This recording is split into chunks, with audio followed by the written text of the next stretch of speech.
Hey, everybody. Welcome to the TEConnect podcast. I'm John Martin. And I'm Dean Reverman. So, Dean, we're pretty big fans of food and beverage, right? Yes. Yeah. More on the beverage side sometimes, but yes. Exactly. I mean, we did do a whole cooking show. We did. For a couple years. Yes, you know, yes. you were The out pandemic there. did some interesting things. Yeah. So, I mean, right. we obviously have an affinity for food. Yeah. Well, look, today we're going to be talking about a little bit how the folks that deliver that food to the stores and your local retailers and the places that you need to pick that stuff up, because there's some tech involved in there, or there should be some tech involved. We hope so. Absolutely. To make sure that all runs smoothly and everything gets from the food production and distribution facilities to the places where you can buy it and consume it in a timely manner. When you think about it, it's a fascinating orchestra of stuff that is going on there. Very much is. Desperately. All we care about is that it's on the shelves when it's at the end of the road. And then we pout pout when we don't get the brands that we want and stuff like that. Exactly.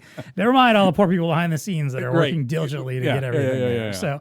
So we have Julie Desroches joining us today from CIS Group. We're going to be talking all about food and beverage technology. She's a specialist in that, and it's something that CIS specializes in. We're going to get into her time in the industry. She's got a background in F&B. We're going to talk about some of the challenges that distributors are facing to get stuff onto those shelves. Absolutely. Technology solutions that go into that and how that benefits not only the distributors, but the retailers on the end of getting those products too. And thus us, the consumers. Yeah, and thus us. There we go. Yeah. And then we'll give her a chance to look at some crystal ball and give us some. I love that. Some look into the future of maybe what might be next for store delivery. And like, am I going to get a robot that's going to actually deliver it to me? No, I don't know. We'll see if Julie knows. Julie's got the answers in for the us, works. Yeah.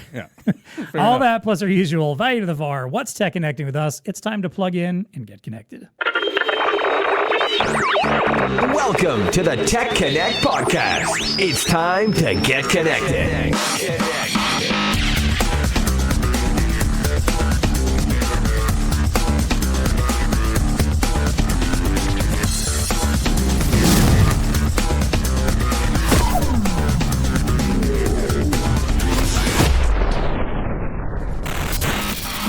All right, as I mentioned today, our guest is Julie Desroches. She is the VP of Sales and Marketing for CIS Group. Julie, thanks so much for joining us today. We appreciate having you on the show. This is one of those topics I've kind of wanted to get into. Just was waiting to find an expert to really talk about it. Oh, you found one. Exactly. So tell us a little bit about you and your background in F&B, because I know that kind of is going to inform this topic, because you've lived this life. Yeah, absolutely. Well, thank you, first of all, for having me on. This is very interesting and very new for me, but very pleasant. Yes, I've been in the food and beverage industry for the past 25 years or so. My first job was actually with Coca-Cola bottling. So I worked with Coca-Cola for a couple of years. And as a salesperson, I've always been in sales. It's what I've done my whole life. My studies were in completely different fields, but I've always worked in sales. And then I moved on to Labatt Breweries. And there was so much going on in the industry at that time when I joined. It was the introduction of specialty beers in the Canadian market. Everything was about the domestic products that you would find out there. And they were starting to get this enthusiasm for imported beers and specialty beers. It was a fun time because we were able to introduce in the market all kinds of new products that customers didn't really know or could only try when they went on trips in Europe and stuff like that. So that was a fun time getting those products out on the market and actually making them a success, because most of them are still on the shelves today, all these years later. And after that, I was in food for 16 years with the same company called Plaisir Gastronomique, which is a ready-to-eat or ready-to-heat food company. So a manufacturer based in Quebec. We manufactured everything from salads, pies, quiches, deli meats, a whole range of products. And I was actually in charge of the sales team there, as well as national accounts. So I covered all of the national accounts on my own, whether it's Sobeys, Metro, Walmart, Costco, name them, introducing new products on the market, getting listings, planning ads with the different banners. So everything related to commercializing those products that we were putting out there. Nice.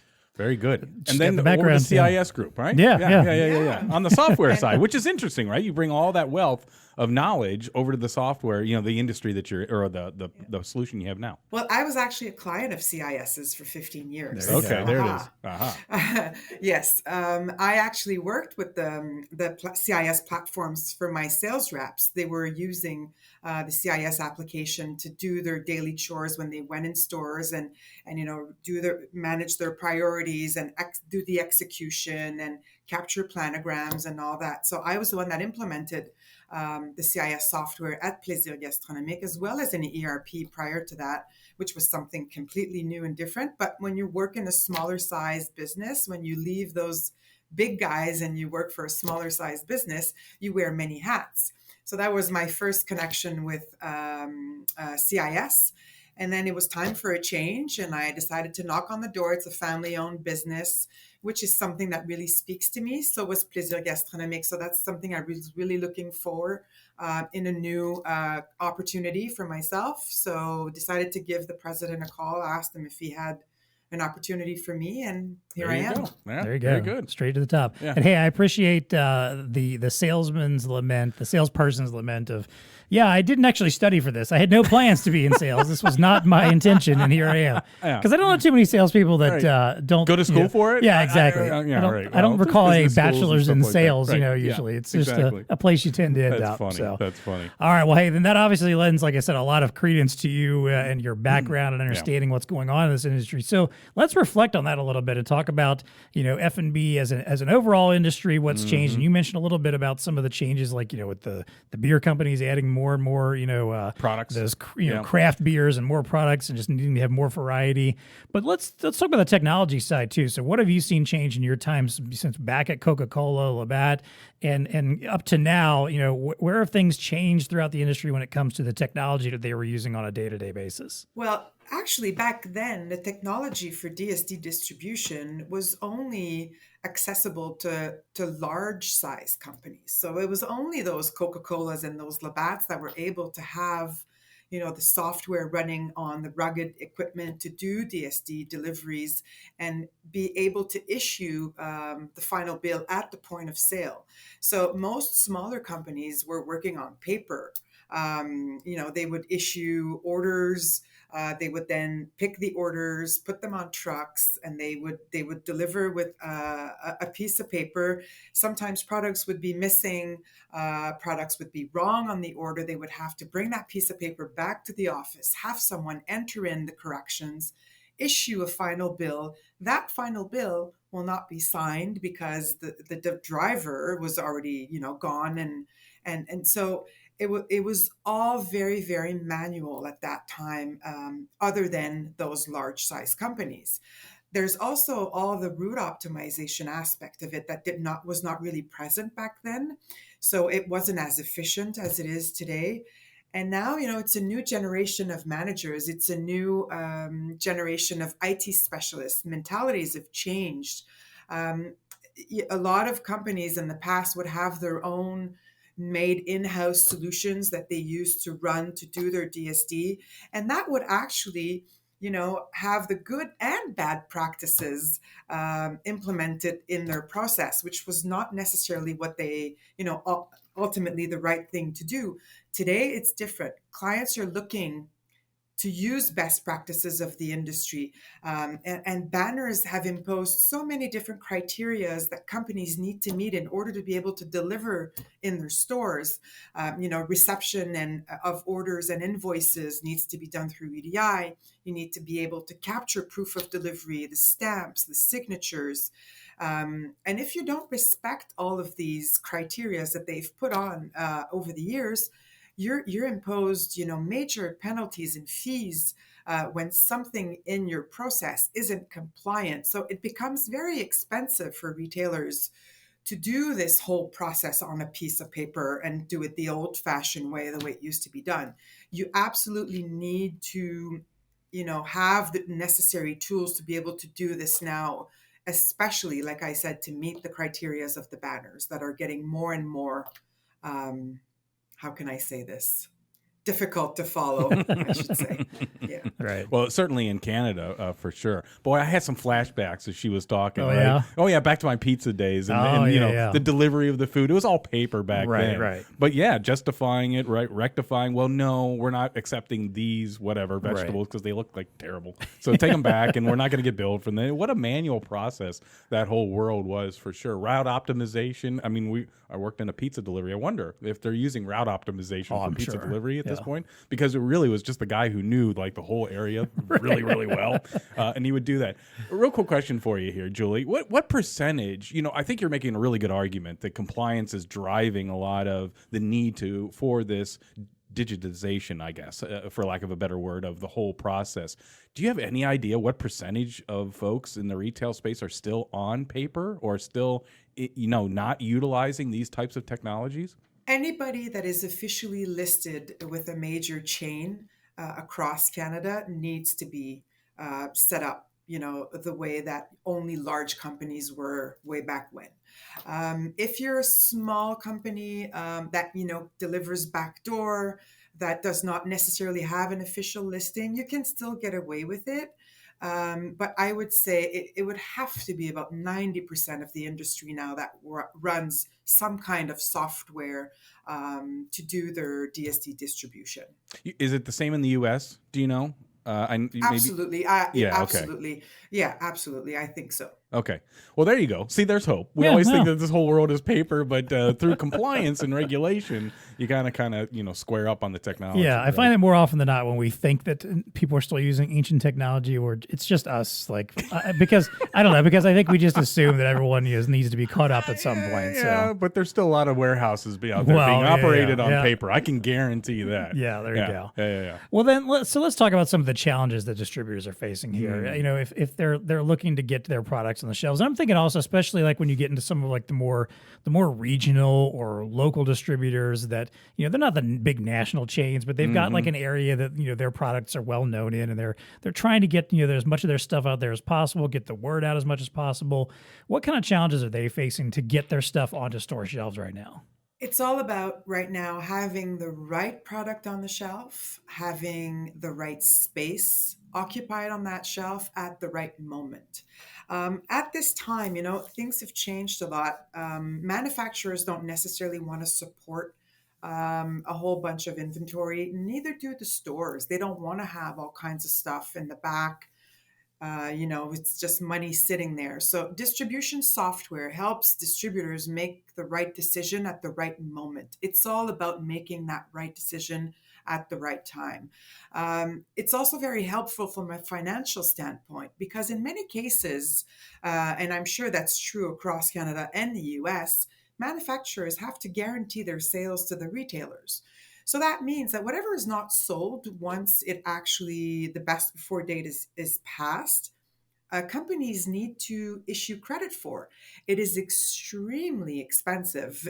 Back in the day, one of the main KPIs that I would look at would be my return percentage. It was all about those returns. So if you have a software that can help your distributors make the right decisions at the right time, sometimes you'll have a product on the shelf and you'll actually deliver a case every week and you'll take back that case the following week. Well, your software will tell you maybe you should not deliver that product anymore. Maybe you should occupy more space with another SKU that you constantly run out of. That's the challenge today.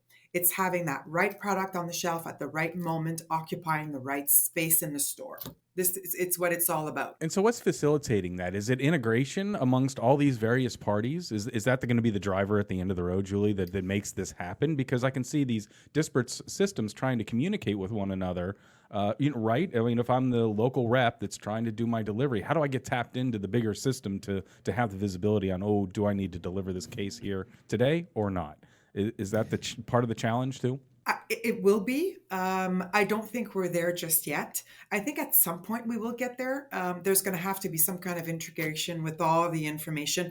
And, that's probably going to be where AI was going to come in at some point to capture outside information as well as the information that you capture when doing your own deliveries. You can start talking about, the sales of other companies, and you can factor in more stuff into your decision-making process. Eventually, it will have to be integrated for sure. What are some of the other processes, I guess, that manufacturers, because you work with them on the manufacturing side, correct? And trying to help them, optimize their processes. Are they looking at consumer trends and things of that nature? Are they trying to take that into their business decision about, what product goes where and things like that? Yeah, absolutely. There's an incredible amount of money invested yearly by manufacturers to understand the market, to understand if the product they plan on putting out there is the right one. There's so much that's put into it. Everything is thought of. Every detail is planned. Yes, for sure. It's very present. As we get a little bit more automated, I've always figured the food distribution arena to be very relationship bound, meaning, you develop the relation, and certainly come from the sales side, Julie, and perhaps you can appreciate this. It's like, well, hey, you get to know, the person that you're delivering to, and maybe that has an influence on, I'm not talking the big planograms with the big brands, but maybe you can have an influence on whether or not your product is visible. If your favorite delivery person, salesperson, or whatever is kind of plugging something and recommending like, hey, this is going to be a hot product. You guys should put this up forefront. You might be more than inclined to do that. Yeah. Bingo. Does that still play a role in food distribution today? And do you think automation is going to negate that, or is it still going to be, present even in the future?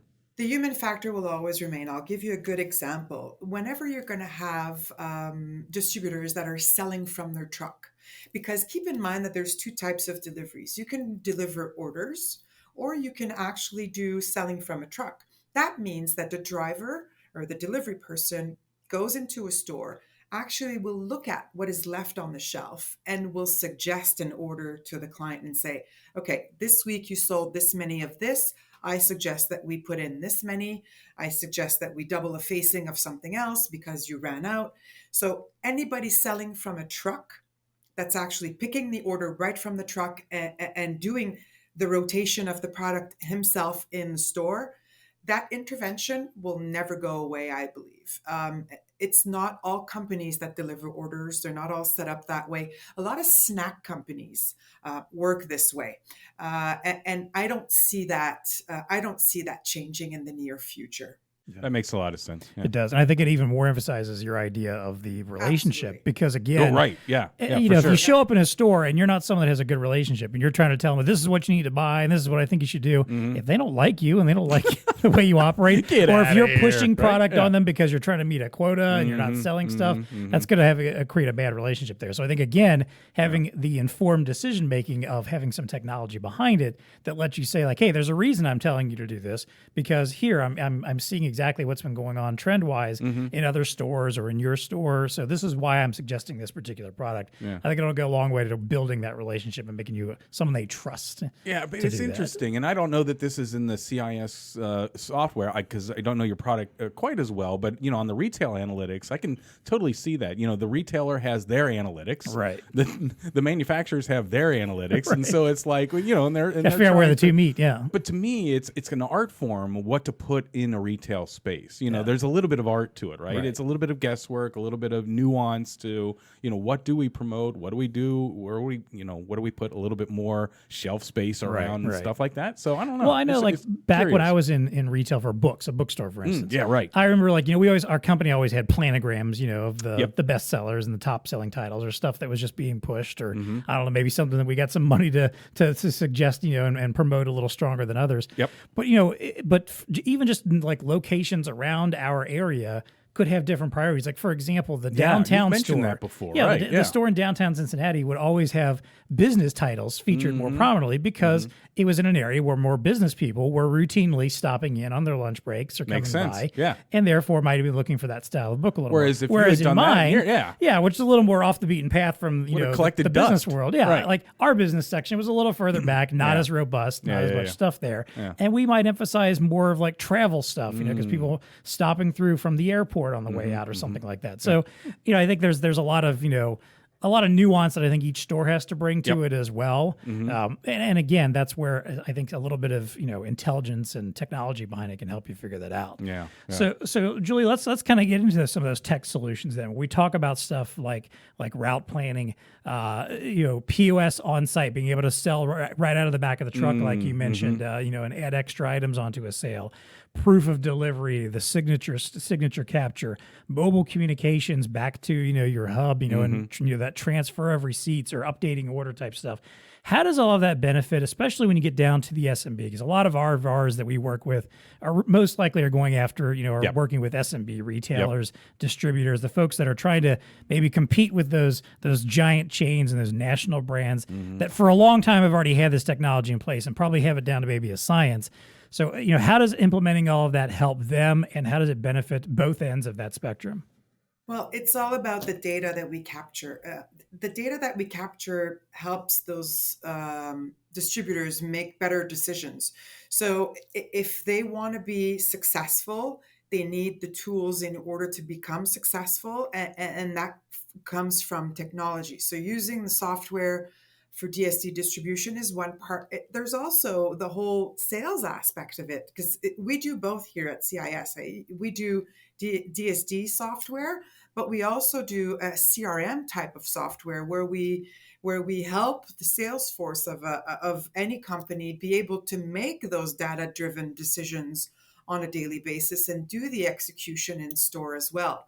So it's all about those decisions, but I think, it has become more accessible through the years. We worked with companies that have anywhere from one route to hundreds of them. So now it's accessible to everybody. So at least it's going to give those smaller distributors that are often working for themselves, because when you have distributors selling from a truck, they'll actually purchase inventory from the company that they represent, and they will sell it themselves, and they have their own companies. So being equipped with this software helps them make the better decisions, helps them be more efficient, be able to do more visits during a day, and put the right product on the shelf at the right time in the right space. Yeah. If we could go back to the compliance, because I don't know this world quite as well, but you're indicating that obviously through various compliances, whether it's in Canada or US, a lot of this aspect needs to be documented, right? So whether it's the proof of delivery or and things of that, and we've talked on this program about supply chain, right? All the way down the chain of supply and figuring out, where did something come from and all those kinds of good things. Especially if like recalls get involved, that happens often in food. Right, exactly. So is that really, when you think about it, and again, I posed the question earlier, is that being the bigger driver behind a lot of this, but is that compliance hard to meet if you're not using a system like the one that you guys have? I would imagine it'd be, okay. There it is. It's impossible. It's impossible. Just what you mentioned about recalls. If you don't have traceability to the point of sale, they will not even let you sell to them, because if you don't have that aspect, if ever a recall needs to be done, if you need to go too broad, it won't work, right? So you need to be able to tell a retailer where you sold which item, which lot number at all times. So meeting those criteria and the compliance of the retailers these days is something that companies need to invest a lot of money in. Everything is expensive, and to be very honest, the fees and penalties related to that has become a business for retailers. So I mean,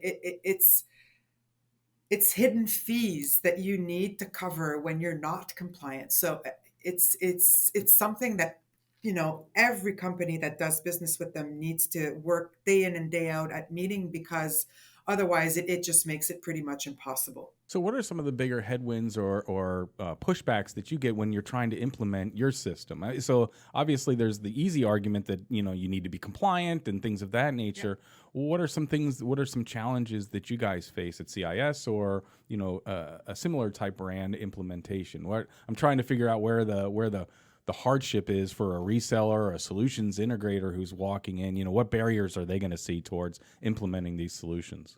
The main thing would be, some people will be a little bit afraid that their employees or their drivers will not be able to adapt to the technology. But the way the product is designed, it is very, very intuitive. So that's the first objection that will come across, but it's the one that's the easiest to put to rest, because once we show them how this works and how intuitive it is, and it doesn't require any knowledge, any technology knowledge at all to be able to operate it. So sometimes we'll put the device in the hand of a driver who's been working for a company for years and years and years and has always done his distribution on paper, and he'll actually be able to figure it out without us even having to train him on it. So it's really, really simple to use. Then comes, obviously, it's an investment, right? So the second barrier will be financial related. It will be cost, but that's also pretty easy, because when you're able to show value and you're able to show everything that they're going to gain in terms of, invoices that they will not have to credit anymore because they're not able to supply the signed copy of the invoice to their client. That part alone, and the amount of, deliveries that they're going to be able to do extra every day because their process is going to be so much faster.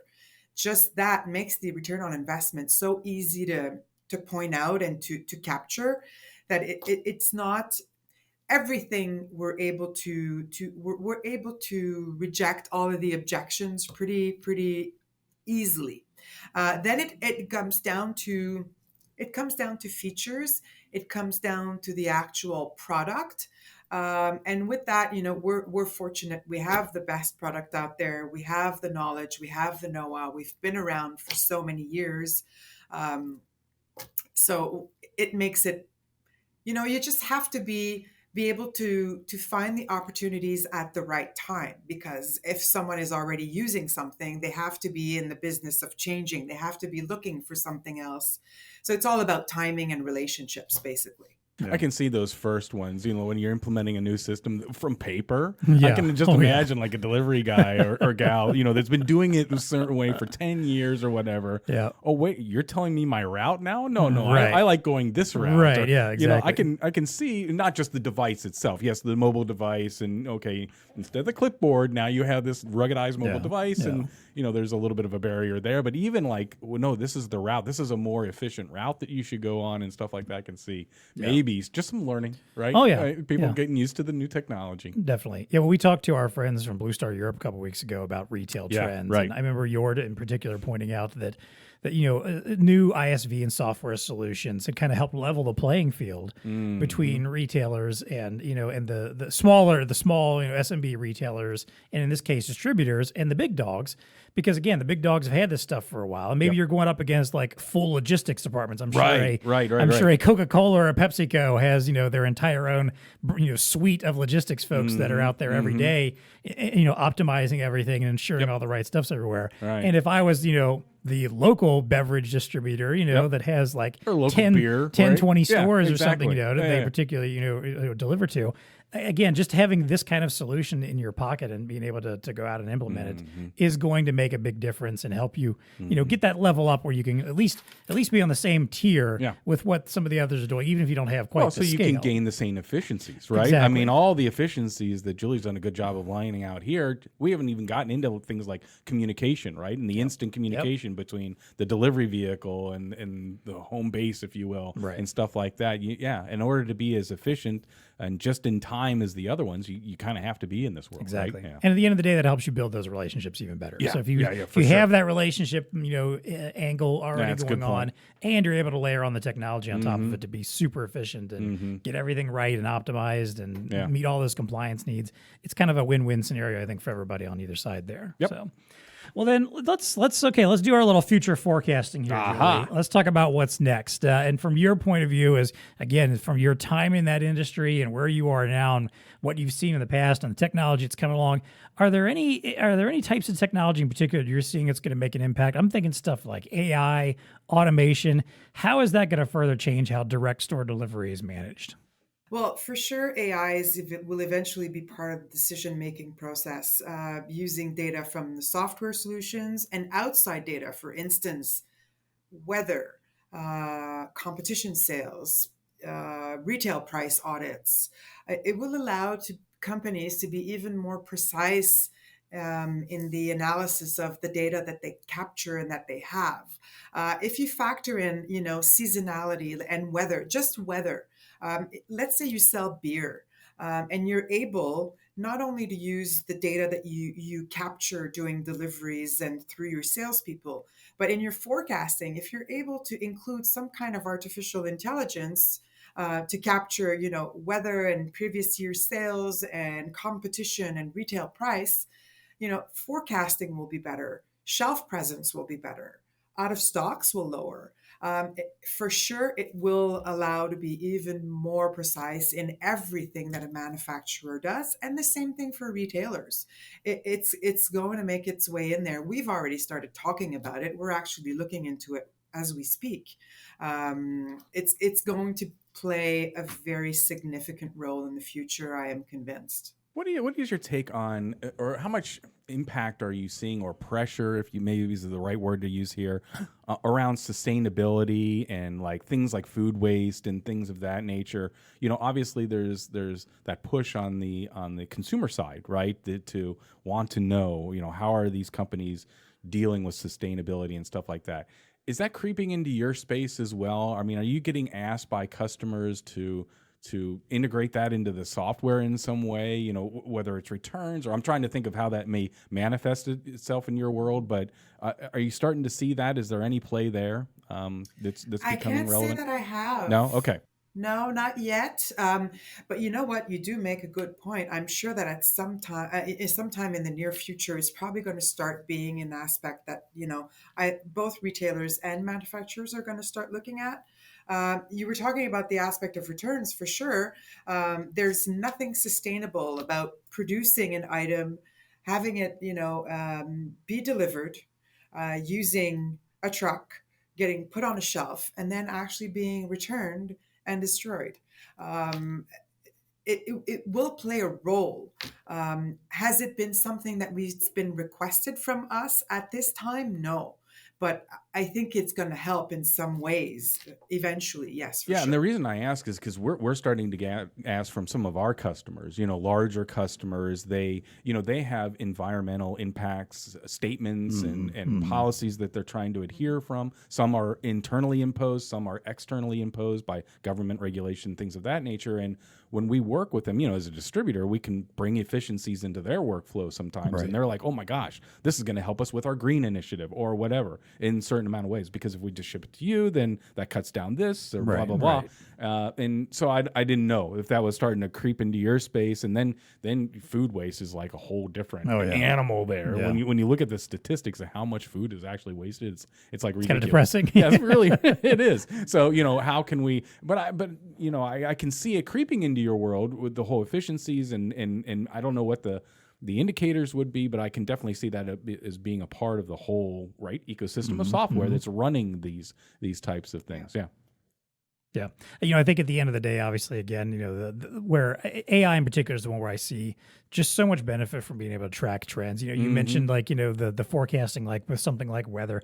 I think of stuff like sporting events. Let's say the Canadians are in, the NHL playoffs and there's a game tonight. Hey, great time to have, stock up on Labatt in your local stores. Like there's going to be more people buying it than usual. It's just things like that, granted, most retailers probably think of and acknowledge, but again, it's the stuff that you don't think of or that might slip through or that you might miss. The weather forecast stuff. We always, I don't know if this is a thing in Canada, not in the U.S. There's always jokes, especially in certain parts, that if you hear that snow's coming, everyone races to the stores to buy up bread and milk. Clear out the stores. Yeah. Even though most of us do not ever live in places where we're going to get trapped in our houses for the most part. It just doesn't usually happen. But it's still just the instinct that everybody has. Just stuff like that I think if there's any opportunity to pick up on those trends beforehand and make sure that you're, acting accordingly so that you're not running out.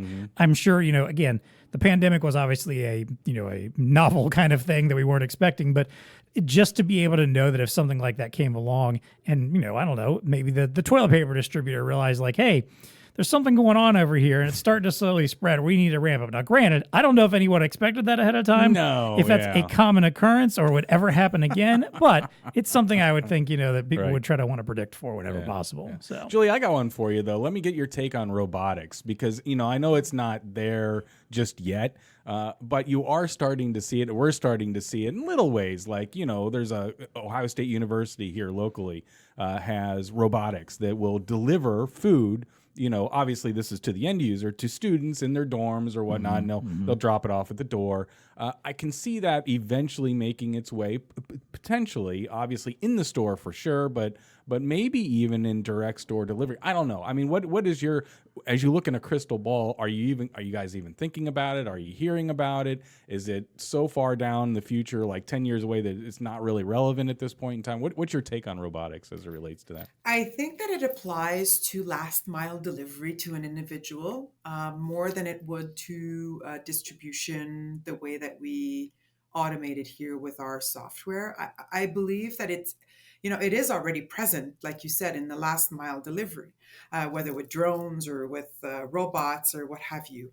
Delivering, there's so many steps to delivering, the docks and the trucks and the waiting time. And I don't see it in the near future, but who knows? Probably somewhere down the line. I don't think I'll still be around to see it, though.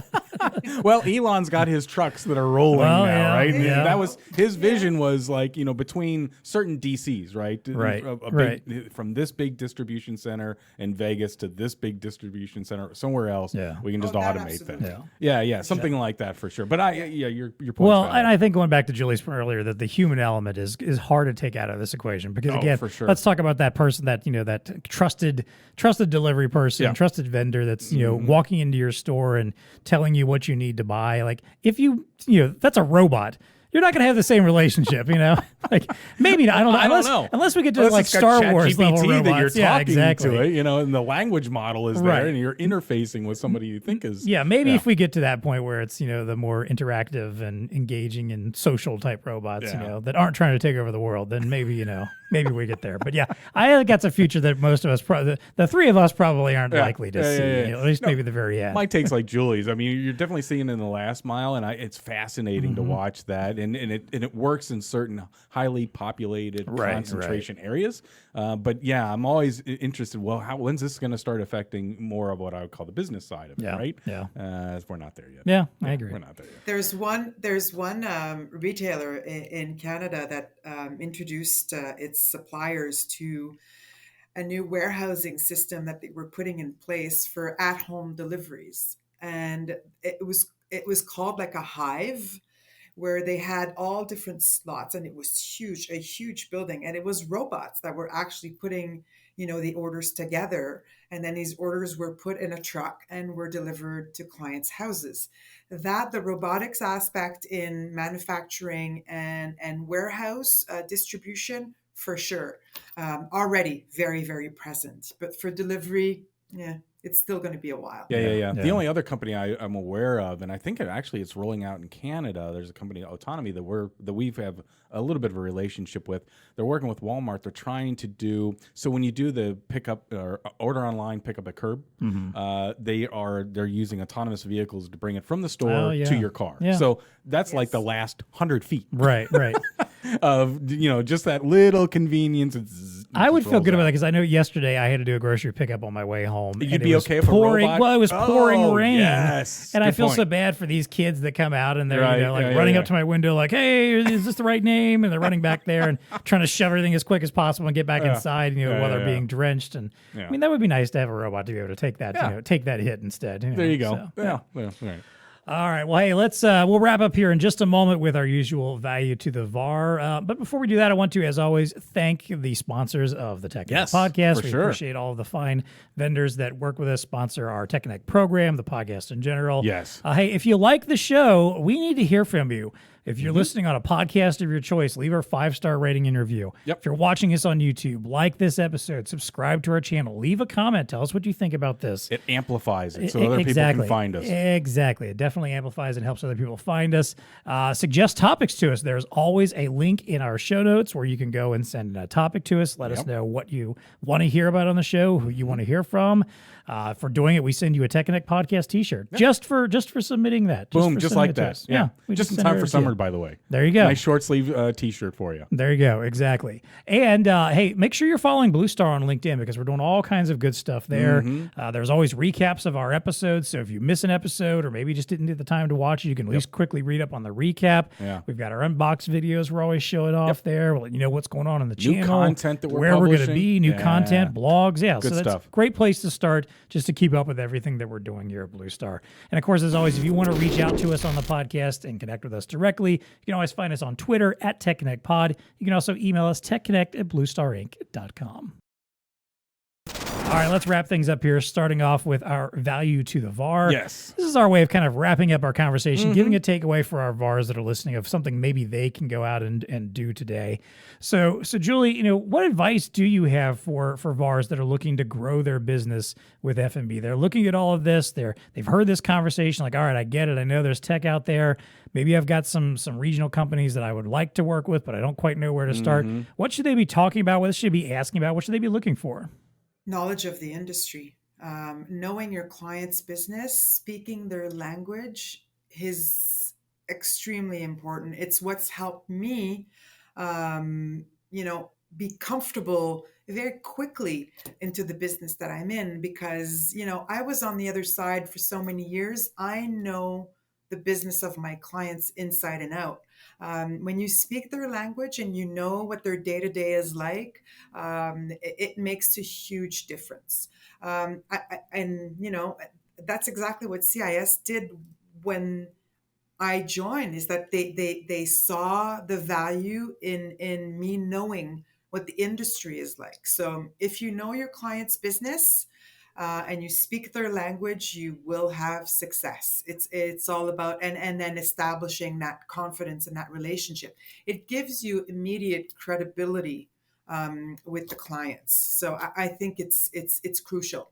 Yeah, and one good way to learn is to get great partners, right? Yep. We talk about the partner ecosystem. A company like CIS group is instrumental in doing that. If you're trying to get into a new area, lean on the people that have the knowledge to do that and to kind of leapfrog you into having a viable solution very quickly. Yeah, definitely. And I'll just add on that by saying, hey, pay attention to both ends of the business. While you're out there doing that research and learning about that industry and understanding who they are, not just talk to the distribution side, which is probably where you're focusing your efforts for the technology, but go talk to the retailers themselves. Find out what their pain Don't points be afraid. are.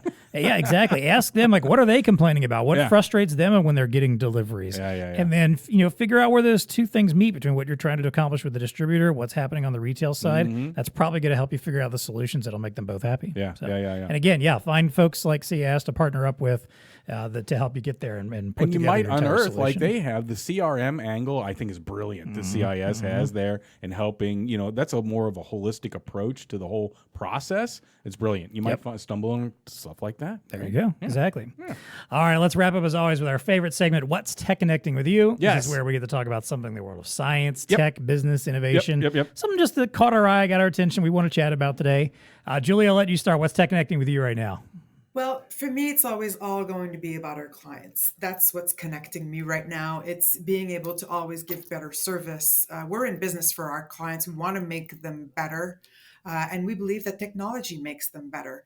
So we want to make their experience day in and day out better all the time. So for me, it's about the clients. That's what I get up for every morning. And it's what's at the center of my priorities day in and day out. Yeah, Love it. Passion. There it is. Passion is go. what's TEConnecting there. Without good old passion, man, it's hard to I don't know. It's just not as fun to go through life. Yeah. The human technology. The human technology. The tech of our brain and our passions. And there you go. So mine is, we've been talking about this whole AI thing, right? A few times. We've mentioned it a couple times. Sometimes it's doom and gloom. Sometimes it can do stuff that like reinforces that what you already believe to have been true. Okay. Here's the headline: Famous Bigfoot footage stabilized using AI. So you know what I'm talking about. Yeah, It's the swinging arm, the Zapruder-like film which has been debunked, apparently a Bigfoot in the well, I don't know, but now if you look at the video now with the AI that's stabilized, because it's kind of a shaky hand video, it clearly looks like a dude in an ape suit walking through.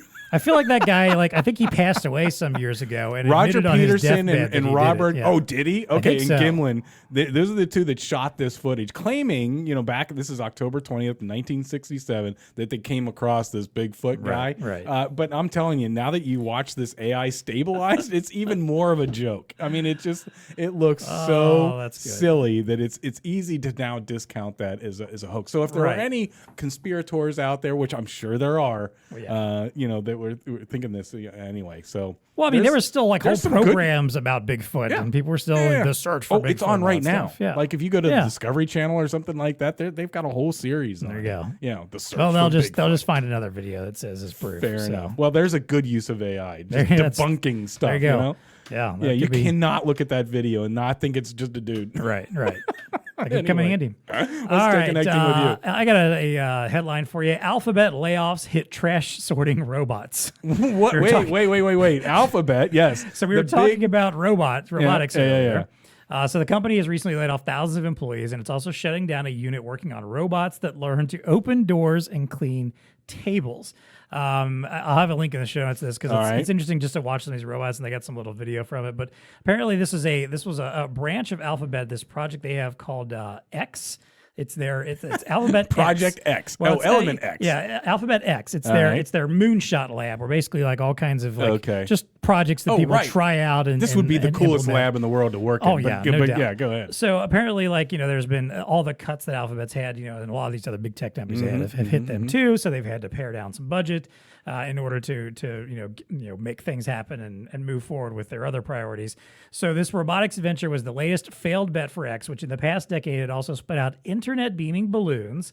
It was called Loon, power generating kites, Makani, and before deeming them too commercially inviable to keep afloat. So the robots really weren't in any way practical just yet, but they basically were using them in the cafeteria to do cleanup, basically to come over and clean up a table when someone was done. And apparently they had also integrated some small, almost like ChatGPT version of AI, where folks could interact with them and tell them to clean something or say things like, "I'm hungry," and it would go get them some chips. However, the robots were also struggling with stuff like lighting in the room or package size, so it wouldn't necessarily be able to accurately do everything. So it was more of a test run, but apparently the employees loved them and they just enjoyed having them around. But they're shut down. But now they're shut down, unfortunately. They're like a lot of others, they're jobless at the moment. There you have it. Yeah, when tough times get around, these pet projects of trash collecting robots out the door. There you go. Just like, marketing always feels like you're on the chopping block. Well, now you know. Yeah, there you go. A company like Alphabet. Now you know. Now you know. All right, that's what's TEConnecting with us today. Thank you so much, Julie, for joining us. We appreciated having you on the show. Yes, thanks. Thank you very much for having me. And until next time, go look up some Bigfoot footage, see if you can AI stabilize Give him the link and I wanted to do it. some Loch Ness stuff, the Loch Ness Monster. Point. That's the one that I feel still could be. Could be, yeah, maybe. It's a big, deep, deep little lake there, so maybe there's something going on there. Yeah. Maybe there is. And hey, if you got a job for a robot, there's some that I think they're looking for right now. And as always, folks, please stay connected. TEConnect Podcast is brought to you by Zebra. Zebra industrial printers are designed for harsh and demanding environments. Oh, man. Harsh and demanding. Harsh and demanding, yeah. Maybe not the middle of the desert, but, at least places where, there's a lot of stuff going on. A lot of It's harsh. Yeah, it's harsh. Yeah. With rugged durability and future-proof adaptability, their user-friendly barcode label and RFID printers are designed to provide 24/7 reliability. Don't compromise. Choose Zebra for high to mid-volume applications. So now we're introducing the latest additions to Zebra's industrial printing portfolio. All right. The ZT111 and ZT231. These new printers give you the best performance and long-lasting durability you've come to expect from the global leader in barcode label printing. So the ZT111 is a budget-friendly, entry-level light industrial computer. Light industrial. Yes, I like that. With fast print speeds, crisp print quality, and an all-metal frame. That's where that durability, that harsh environment comes in. Even in light industrial. Exactly. Yes. The ZT231 offers even more durability, faster print speeds, a color touchscreen, and an RFID model, while still being quite affordable. Holy moly. Yeah, seriously? Yeah. All right. So Zebra printers are built to last. They're secure. They provide years of performance, especially when used with Zebra certified supplies. Check out the link in the show notes to learn more about the new ZT printers. TEConnect Podcast is also brought to you by Elo. One product, Dean. Yes. Thousands of uses. That's cool. That is pretty cool. Yeah. It's like the Swiss Army knife. I was just about to go there. Yeah. It's like touchscreen. One product, thousands of uses. The possibilities are endless with Elo's iSeries 4. From self-order and self-checkout to order pickup and virtual assistance, pair the iSeries with a variety of stands to create your perfect kiosk. Audio and video applications? Yes, usually. Yep. Yep. The iSeries offers built-in digital microphones and an 8-megapixel camera. Boom. iSeries also lets retailers build engaging experiences, educate buyers, create brand awareness, and drive purchases in-store with an easy-to-use interactive platform that can adapt as needs change. Critical. With a built-in I/O hub, USB-C connectivity, and optional customer-facing display, you can easily convert your favorite iSeries into a powerful industrial-designed POS system. Yep. To learn more and select the perfect iSeries display for your customers' needs, contact your BlueStar Elo representative.